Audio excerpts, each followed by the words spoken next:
Shout out to you, Brian Flores, man. Shout out to you, man. My brother Dev Mack, War Room Sports, once said, activism really only has value if you have something to lose by standing up.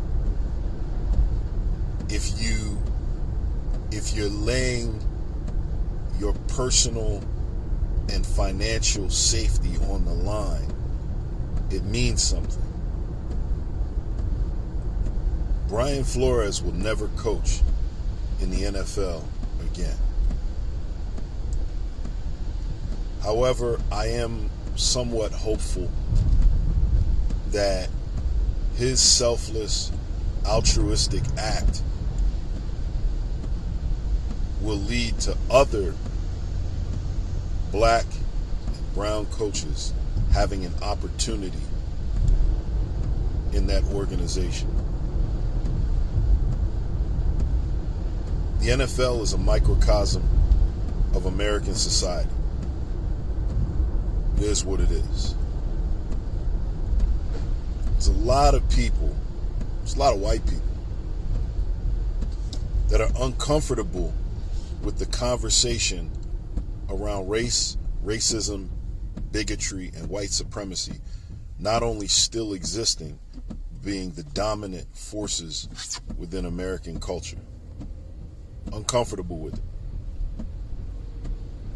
Brian Flores said some interesting things in a 19-minute interview that he did with Greeny, Mike Greenberg, on another network that shall remain nameless. And he said that he's hopeful and has belief in humanity and humanity's goodness.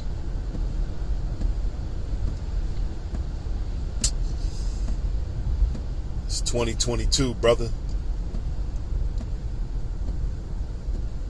A lot of people been hopeful. A lot of people been wishful. So some people are going to point to this instance and say, well, you know, you've come a long way. It's not the 1960s, not the 1970s. Nah. It's not the conversation we're going to have.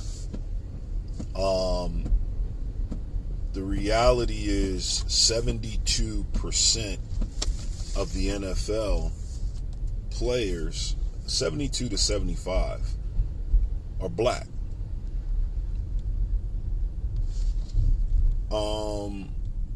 15 to 16% of the American population is black.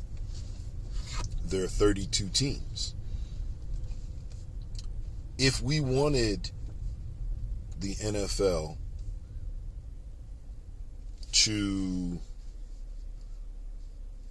look like the players, then you would have more than 20 black or African American coaches. If you wanted the coaching pool to represent something closer to our society, then you would have 5 or 6 African American or black coaches. We have 1, and we have the Rooney Rule. In 2022, rich white men have to be forced as a token to interview black coaches. 2022. Players are black. They're making money off of black men. But you don't want the corporate leadership side of your business to be black. And then there's the argument, and it's not a racist thing. I just can't relate. Well, I guess you can't relate. I guess you can't. I believe that. This is America, and I will continue to share when asked and without solicitation that white supremacy, bigotry, and racism, institutionalized, are woven irreversibly into the tapestry of American society. Never going to change that. We're never going to get away from it. And those that are uncomfortable with having the conversation, and those who want to point to other things or aspects in the black community to gaslight, or just evidence of what it is, what it's been, and what it's always been, it always will be, rather, excuse me. Brian Flores, like oh so many black men and women, have chosen to take a stand and risk their personal safety, their personal freedom, their personal financial autonomy to try and do the right thing, to try and right a wrong. But as I'm fond of saying, the system's not broke. The system works. You have only to look at John Gruden's emails and the gentleman who sat atop the Washington Commanders organization, Bruce Allen, and the email chain and the hundreds of thousands. There's a reason that only John Gruden went down and no more of those emails came out. None. It's a reason. This is America.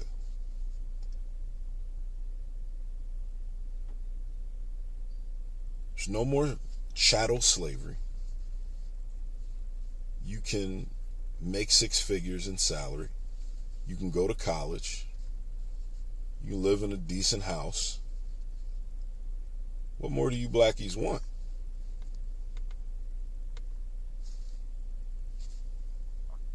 Ownership? Leadership?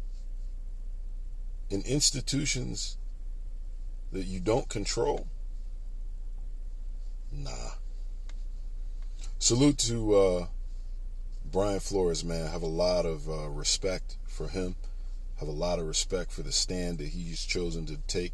Even have a lot of respect for the attorneys that have chosen to take the case on, and understand that there may be a pot of gold at the end of that rainbow, if nothing else. They're taking a calculated risk, so salute to them. Pardon my cynicism and apathy if it comes through, but I do have a lot of respect and honor towards Flores. Man, what a stand. Salute to Colin Kaepernick always.